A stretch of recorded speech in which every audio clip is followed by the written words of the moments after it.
Right, thanks for the welcome. I haven't even preached yet. I've been down over the last few years several times, and just from my part, I always feel very encouraged coming down. I think what you're doing here down the borders is great, and it's a real encouragement to me and the people I tell up in Edinburgh about what's happening here. I always get a really good welcome from individuals. People come and I really appreciate that. I think what you have here is a real family, and I think God's people.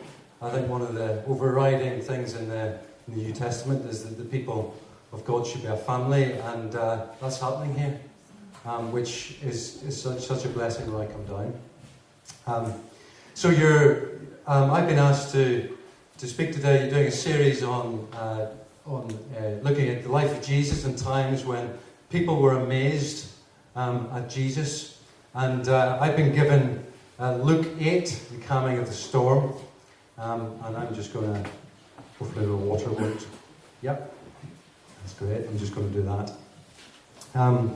So I'm just going to read in Luke chapter 8 and verses 22 to 25, a little short little passage, a little short story. So if you have your Bibles, you can follow in there. Luke 8, 22 to 25.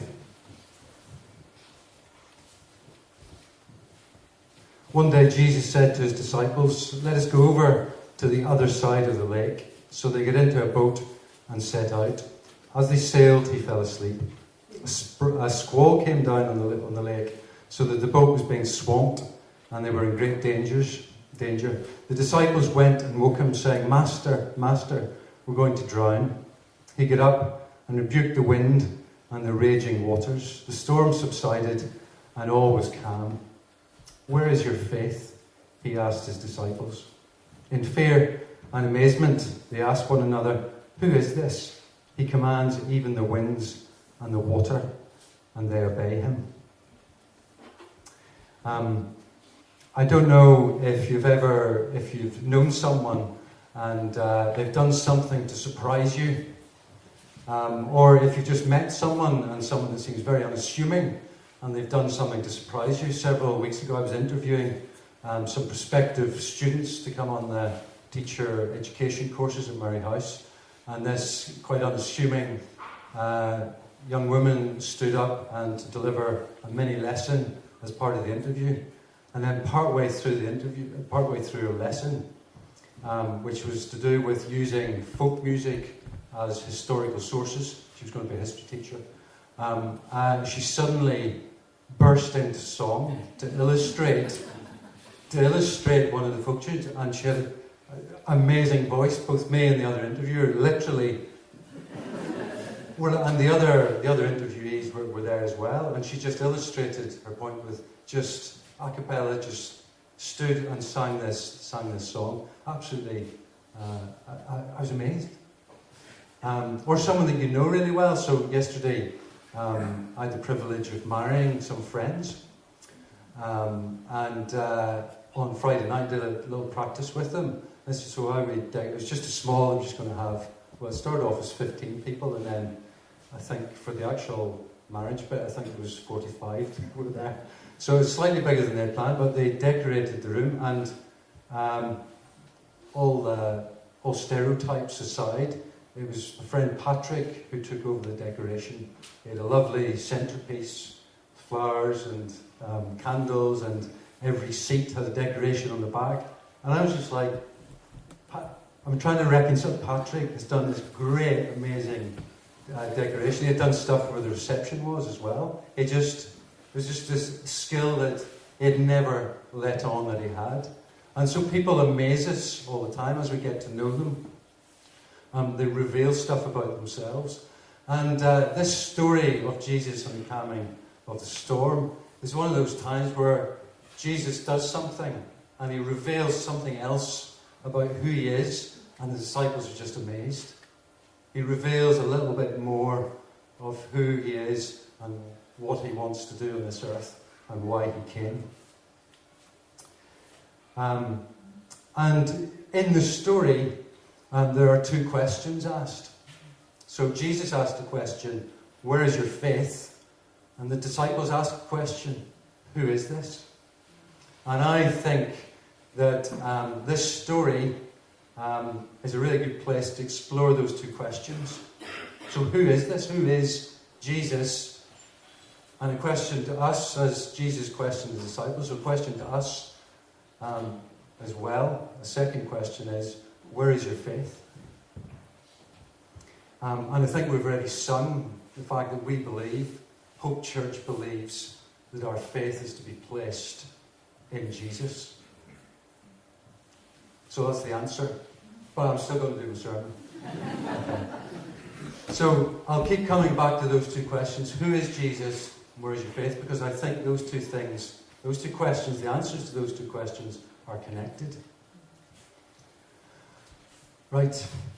So let's just think about the story of Jesus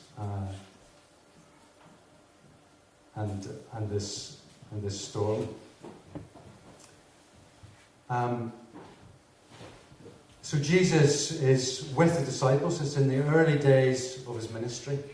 He's wandering around part of Palestine, part of Galilee, not far from Nazareth. Nazareth was in Galilee, not by the Sea of Galilee, but in the region of Galilee on the western side. And he'd been wandering around with his disciples, going from place to place, preaching and healing and telling people, this is a really important time. God's visiting you. You need to get in on this. And as he went around, he had gathered these people, these followers with him, who he called disciples, learners, people who were going to learn from him.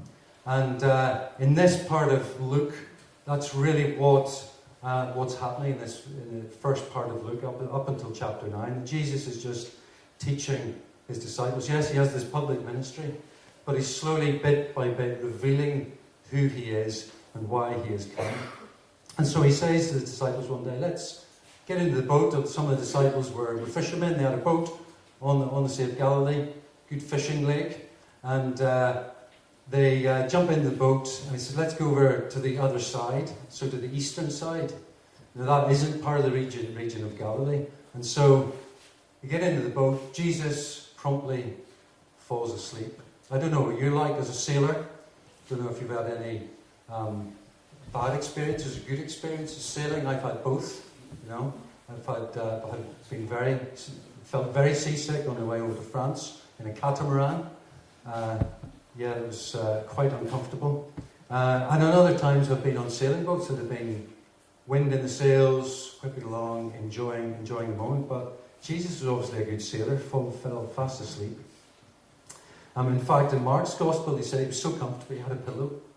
I don't know if it was a sort of special pillow that he took around, but he was so comfortable, he was resting on a pillow. He hadn't just sort of dozed off on the side, but he was fully on his sleep. And then a squall comes up.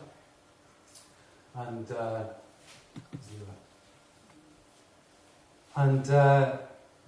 it actually says at one point it was raging. It was a raging storm. And some of these disciples, like Peter and Andrew, they were hardened fishermen.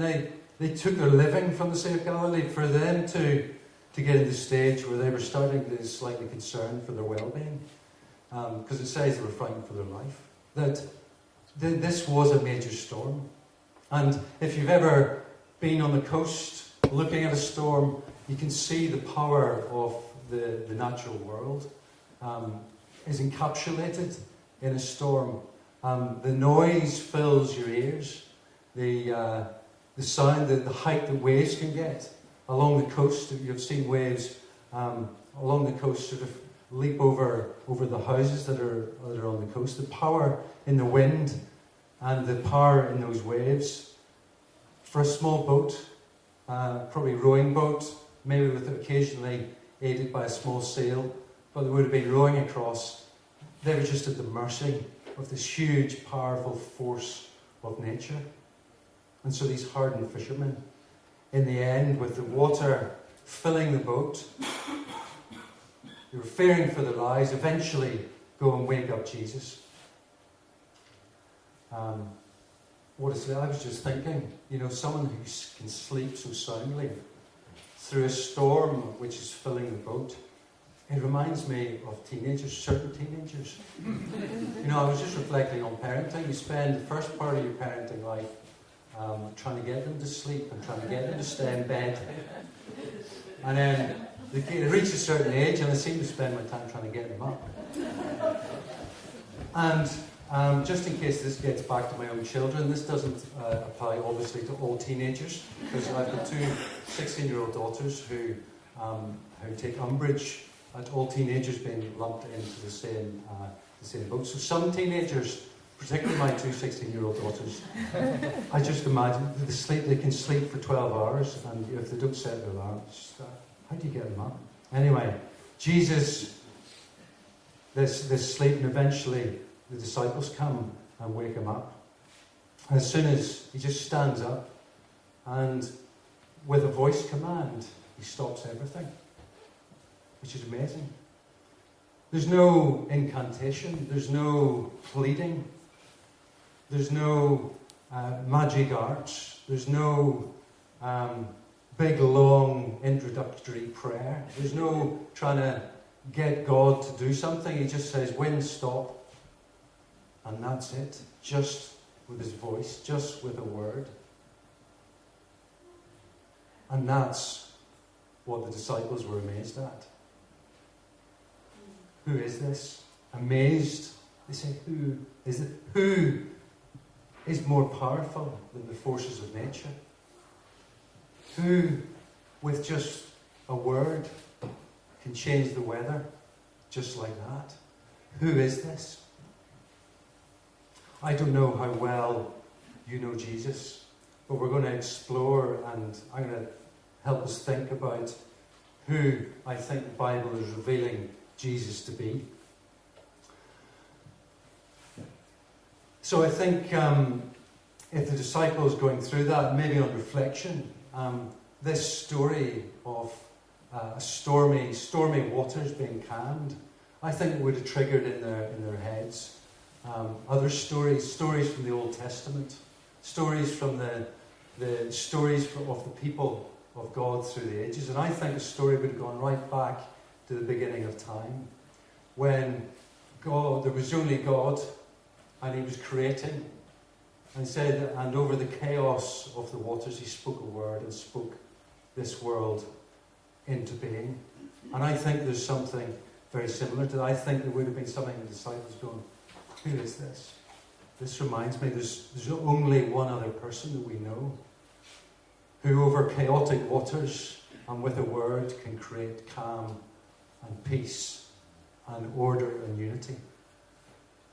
And they would have said, it's the Creator God that we've grown up to believe in, the God who's called our people, who is responsible for everything we see around us. And if you look at the Old Testament, there's other ways. In Psalm 65, you answer us with awesome and righteous deeds, God our Saviour, the hope of all the ends of the earth and of the farthest seas, who formed the mountains by your power, having armed yourself with strength, who stilled the roaring of the seas, the roaring of their waves, and the turmoil of the nations. The whole earth is filled with awe at your wonders. Where morning dawns, where evening fades, you call forth songs of joy. And I think what Jesus is revealing himself to be, acting as God's agent. Yes, he was a wise teacher, a compassionate healer. Yes, he was revealing himself to be a strong leader. But this new experience, this helps us see that Jesus is acting as God's agent. More than that, he's more than acting as God's agent. I would suggest he's acting as God. Because there are other miracles throughout the Bible. In the Old Testament, before Jesus came, and after Jesus had come, his disciples and followers, the miracles happened through them. But in every other case, they didn't command on the basis of their own authority. They used the name of God so that miracles would come. The disciples used the name of Jesus to heal the blind, to heal the lame. But in this case, Jesus just stands on the basis of who he is, on the basis of his own authority, says, wind, stop. And it does. It does. So I would suggest that Jesus is revealing himself to be none other than the Creator God, the God responsible for all that there is, the God that's responsible for you and me, God responsible for all living things and all inanimate, non-living things as well. He's the God who's in charge of everything, which is quite daunting. It says in fear, the disciples said, who is this? And I think part of that fear comes from the fact that if this is the God who's created everything, and he's here, he's responsible for everything, it means he has authority over everything. It means he has authority over me. It means he has authority over everything about me. Everything I do and say and speak, all my actions, all my comings and goings, he is in charge. We have to be accountable. We're the creatures, he's the creator. That is an awesome thing, an amazing thing, but a fearful thing as well. So where is your faith? I think at that point, Jesus says so to the disciples, where is your faith? It's almost like Jesus, you could almost there's a sense of amazement in his voice. Where's your faith? You know, he's completely astonished. I can just imagine him shaking. Where's your faith? Storm, you know, the full power of nature unleashed on you, and you're worried about it. Why? You know, it's like two cultures meeting, two peoples from two different cultures meeting, and they just like, I have no idea what you're doing. It's like apparently in China, when you go to China, traditionally, and things are changing now, it is not traditional to tip. It's an offence to tip. So you in China, you know, so a waiter comes on and leave a tip for you, you'd be like, what are you saying about me? You know, it's an offence. It's like, are you saying I'm in some way impoverished, that I need extra money? Is this a handout? I suppose that's sort of the same cultural thing. I just get a sense with Jesus. Where's your faith? The disciples and Jesus are coming, as it were, from two different cultures. But I think, where is your faith? Also goes to the heart of the question the disciples are asking, who is this? Because Jesus is saying, I'm the sort of person to put your faith in. See that storm, with a word, it's over. All the forces and power of nature, I'm actually more powerful. I'm in charge, I'm the one that's in charge of everything. I'm the one that you should put your faith in. I'm the one you should be looking to live your lives. I'm the one, actually, who's strong enough and powerful enough to rest the whole weight of your life upon. That's who I am, because I'm your Creator God, and I'm here. So to think about faith, we don't look inside ourselves to muster up, I don't have the strength to believe in God. We sometimes hear people say, oh, if only I had your faith. It isn't something that we look in and of ourselves to try and muster up, the strength and ability to believe in God. But in Jesus' question, where is your faith? He's trying to draw our eyes away from everything around us, and he's trying to draw our eyes towards him. Because faith starts in the person that we put our trust, the thing that we put our trust and faith in. Let's look at the nature of God, the God, the Creator of all things, who is more powerful than anything. That sounds like the sort of person that you can build your life on. You can rest the full weight of your whole existence upon. Recently, a little breakaway, and I took my children, wanted to do one of these treetop trails. You're in a harness and it's very high. I've done one with them before, which was like 45 metre, at one point 45 metre, like zip line across. I quite enjoyed it, and this time I went, because I've done a few of them, so this time I went, the first thing I did, because the thing with these things is they're really, really safe, because you're all strapped in the full sort of climbing harness, and there's a runner that goes all the way around, and you're never off that. So the first thing I did, I just let go of everything, and just sat there dangling in the harness. But that harness was strong enough to take my weight, and see, from then on, I don't like heights. I have a careful sort of fear of heights. When I go walking, occasionally, hill walking, Monroe bagging, all that type of thing. Occasionally it says the guy, a bit of hand to rock action is required. Those bits, I always get nervous about those bits. I was up Lathich in September, I don't know if anyone, but it's quite a very narrow exposed ridge with 300-foot cliff drops. There's a path, but you've got a 300-foot drop on both sides. So I was really nervous, really anxious. But on this treetop trail, I just enjoyed it. Birds were singing, there was snow on the ground, the kids were having a great time. I enjoyed just being with them because I knew my weight could be firmly supported by the harness and all the equipment. When we know what we're putting our faith in, that's where our faith comes from. It doesn't start with us. And so why were the disciples so reticent to put their faith in Jesus? Notice that it was only when they were in dire straits.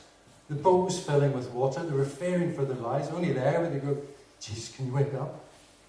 And I think, if I'm honest, quite often I'm the same. It's only things are going horribly wrong that I realise that I actually need God's help. But I think, what is it that keeps us back? What is it that keeps the disciples back?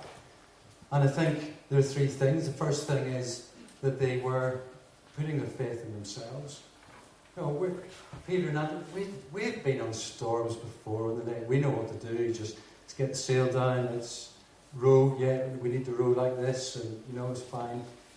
John, could you just get a bucket, start doing the water? We know what we're doing. I think that gets in the way of us putting our faith in Jesus. We put our faith in ourselves. I can do this. And we put our faith in others. I think the disciples were relying on the received wisdom of how you navigate across Lake Galilee.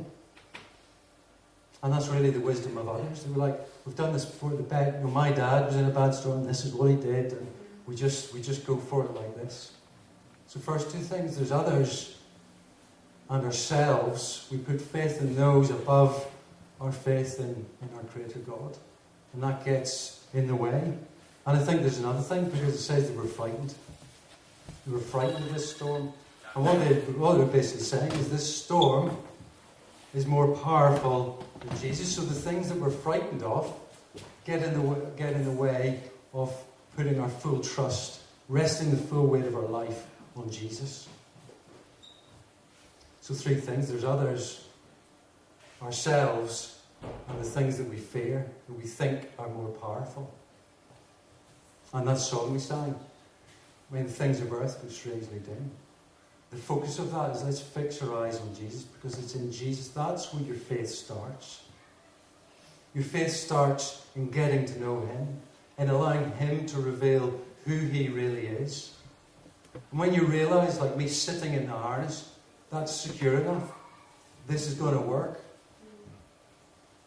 then that's when faith rises in our hearts. And like, of course we can trust Him.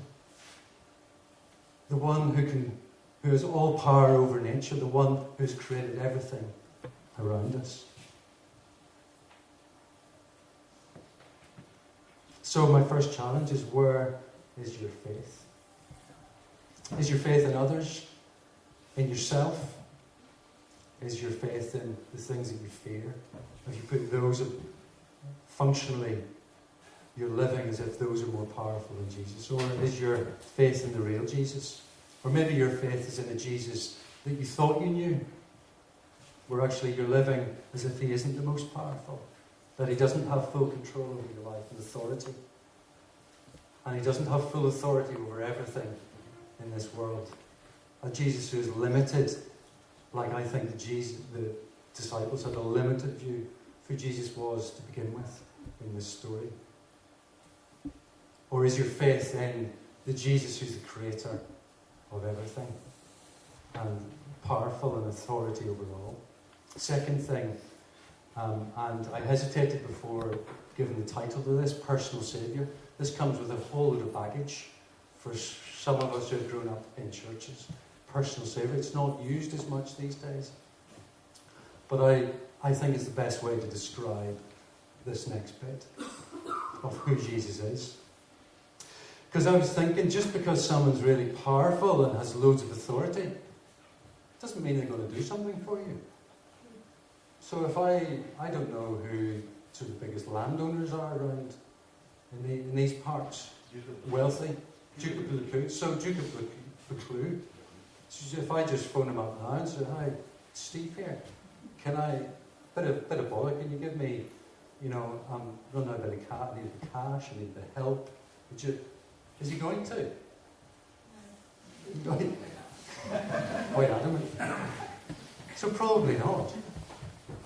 And I was thinking, I found a story. Apparently there was a student, at Oxford University student wanted to have a year studying in Harvard and needed to raise £12,000.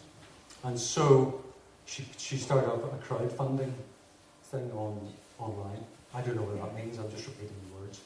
So this sort of magic thing that happens with technology, and anyway, a famous person responded, Stormzy, grime star, so he does music, and he responded online and said, "Yeah, I pledge £9,000," and that hit the headlines. And I'm like, wow, isn't that amazing? He's really generous and kind. And then I was thinking, well, it's really interesting that it hit the headlines because it doesn't usually happen, does it? Rich, famous, powerful people are not known generally to just, someone needs a bit of cash, bit of a help, and they'll just, yeah, on you go. So it got me thinking about Jesus, that actually, I think one of the things that stopped the disciples going to Jesus, they left it to the last minute. They were in dire straits. Was that thing, well, is he able to do anything? But is he willing to do anything? And I think, in terms of our faith, I think we have this thing, this nagging sense that, yes, God's all powerful, he's created everything, but I'm not really on his radar. He doesn't really know me. He's not concerned with me. Why should he do anything for me? And I think this story shows us that God is not that distant deity. Because yes, you might believe that he's created everything. He hasn't just sort of wound the world up like a wind-up toy and let it go. And then, well, I've done my job now. I'm off to put my feet up, and that's it. No, I think this story reveals that God is not a distant God, but he's a God who's interested, who wants to come and intervene and save. Just like Jesus came to earth, it's like God rolling his sleeves up and getting involved in what's happening here in this earth. Just like in the storm of the disciples, where he's there with the disciples in the chaos of that storm. So Jesus came to this earth. And more than that, he went into the chaos of evil when he went to the cross. And just as in that boat, Jesus rose up from his sleep and commanded the forces of nature to stop, so Jesus rose up from the dead. And in that rising from the dead, he spoke a commandment which is still reverberating through the universe. That it's the end of all the forces of darkness and all the forces of chaos and all the forces of evil. He's come to take responsibility, and he's willing to intervene. He personally saves the disciples. So all the nature miracles in the Bible, Jesus isn't there just to show off. Look what I can do. No. He made that clear right at the beginning of his ministry. He was tempted just to show off. He said, no, I'm not here just to show off. I'm here for a bigger purpose. He's here to save, and every nature miracle all the way through the Gospels has a saving element to it. Someone is saved in the process of those nature miracles. So not only do we have a God who is powerful, but we have a God revealed in this story and revealed in Jesus who is willing to come in and intervene on our behalf. And I think some of us think, well, why should he? Just like, why should the Duke of Buccleuch do anything for me? I haven't earned his favour, I haven't earned his trust, he doesn't know me. And that'll be right. But this intervention by God is different. This intervention by Jesus is different, because if you're sitting there thinking, well, I'm not really worthy from any help of the God of the universe, well, you'd be right. You're not. None of us are. Because it doesn't start with us. If we spend our time looking at ourselves, think, well, I'm not worthy, we will spend our time trying to make ourselves worthy before we ask for any help. And it doesn't work like that. Because Jesus says to the disciples, where's your faith? They didn't demonstrate much faith, did they? And yet they got safely to the other side. They were saved.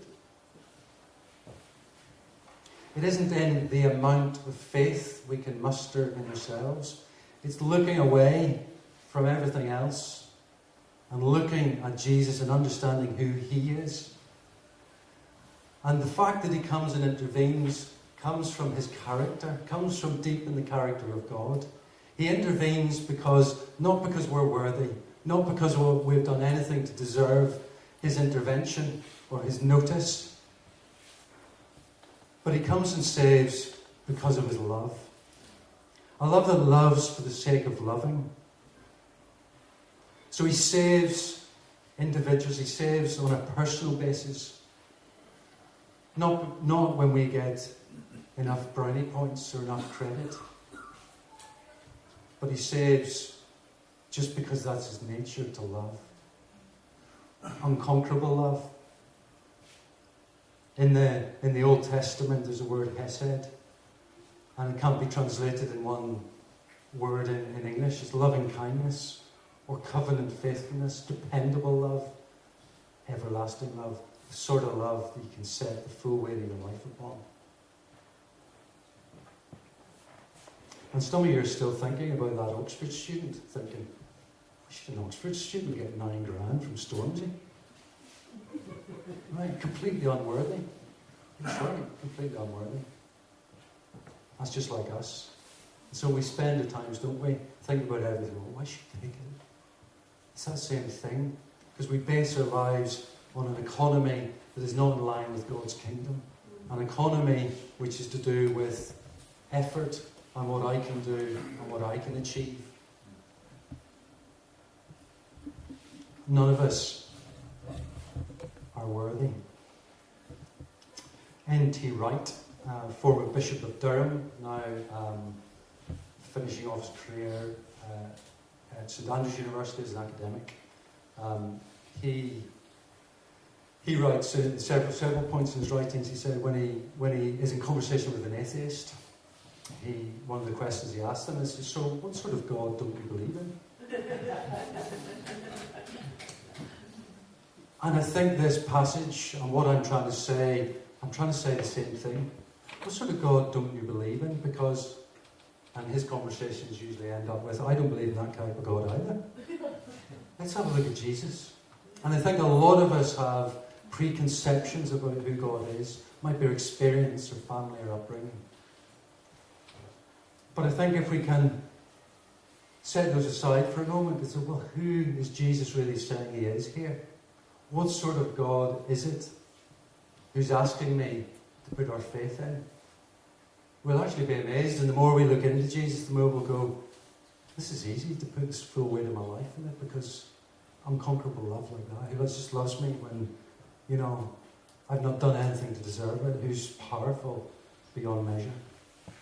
Lastly, I think this story, as I wind up, I think this story also tells us something else about our ultimate purpose, or about the ultimate purpose.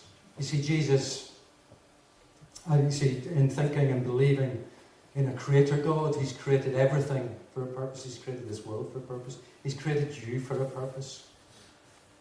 And some of you may have been, through your life, been told that you don't have a purpose, that you're not worth anything. And some of you may have even been told that you're just here by accident. You weren't planned. Well, I'm here to tell you that every single one of you has been planned in the purposes of God. God has taken responsibility for this whole creation. And he's taken responsibility, as we've seen. He's come and intervened in Jesus. He says, I'm still responsible. I'm not going to leave this world. I'm not going to leave anyone. And so you're here for a purpose. So this part of the story, Jesus says, let's go over to the other side of the lake, the other side. The other side, they didn't go to the other side often, because the other side that's with Gentiles. There were a whole lot of Greek towns and cities with Gentiles, non-Jewish people who weren't part of the people of God. And in the next story, we see that because there's a whole herd of pigs involved in the story. And Jewish people didn't keep pigs, they didn't eat them. It was not part of the religion. So they were going over to the other side. They were going over to a place where, can they be included in the plans of God? I'm sure the disciples would have been thinking, maybe he's just going for once a bit of a beach holiday, away from all the crowds, and away from his mission. Of course, when he gets there, he intervenes in someone else's life and changes them completely. He casts some demons out of a man and sets him on the right track. So I think there's a challenge here. If we believe in a creator God who has a purpose for us, a God who's willing to intervene, we also believe in a God who wants to reveal his purpose for each one of us. And I think that purpose is contained within that little story we read of Jesus gathering a few disciples in a boat and going to the other side. That's the mission of God's people. Jesus is gathering people to go to the other side, to gather people in who haven't heard about a Jesus who's more powerful than anyone, and haven't heard about a Jesus whose love is unconquerable and everlasting. And so the next challenge about who Jesus is, we can't just leave Jesus as the one who's powerful and able and intervenes in my personal life. I think the challenge is there to join Jesus in the boat. To join Jesus to go to the other side. I don't know what the other side looks like for you. It might be the other side of the street. It might be the other side of the fence. It might be the other side of the town. It might be the other side of the borders. It might be the other side of the world. But Jesus is calling people to join him in his mission. Because you see, as creator of the world and this nature miracle, it points forward to a time when Jesus rose from the dead.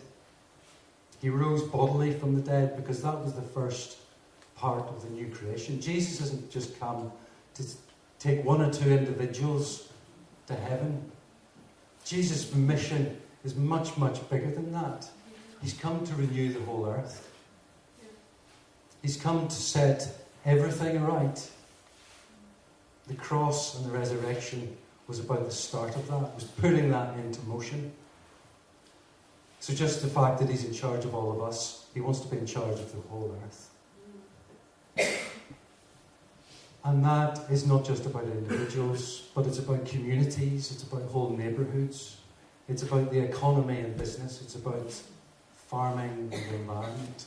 It's about all these things are part of God's mission on this earth. How do we work that out? Some people around our church, we've been experimenting with missional communities for several years, so a bit like your life mission groups. But there's some people, some families have got together and said, what does it look like to take seriously God's mission just where we live? We don't quite know yet, but we're going to meet together, going to worship together, we're going to eat together, we're going to try and work out what God's mission looks like for us. Who might God be calling us? Who's on the other side that God's calling us to share this great, powerful, and loving God with others? One missional community has ended up doing family management courses with people that just that they've got to know. And there's a real hunger for it. It's like real hunger for wisdom to know how to bring up kids. And they've said to me that this is based on Christian principles, but everyone's welcome to come. And they've had people coming. And just, how do we bring up our kids? We've had some business people around the church getting together and go, what does it look like to work out the mission of God, the purpose of God to restore everything in our businesses, in our business practices, and what we do. And let's meet together, let's hold each other accountable, let's work on this. And other people have got together. There's another group of the last 3 years or so have just got a real heart for the Syrian people coming to Scotland, coming to Edinburgh. And they just got together, they partnered with people across the city, and they just want to really welcome them and look after them and orientate them in the city. And over the last couple of years that's been happening, and we're running an Alpha course at church at the moment on Sunday mornings. So we've ditched Sunday morning, that is just Alpha course. And there's a separate room now for Arabic speaking. Some of the Syrians are coming to that. So ultimately, yes, Jesus wants personal salvation for individuals, but there's a much bigger mission, there's a much bigger purpose to set everything right, to renew the whole earth. So the last challenge is, where's your place in that? If you're resting your full weight of your life on Jesus, you're believing in him as the most powerful and loving God who has got purpose for you. What purpose is he calling you to?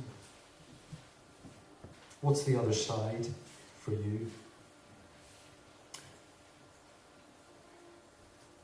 So lastly, my last three things. Are you setting limits on who Jesus is?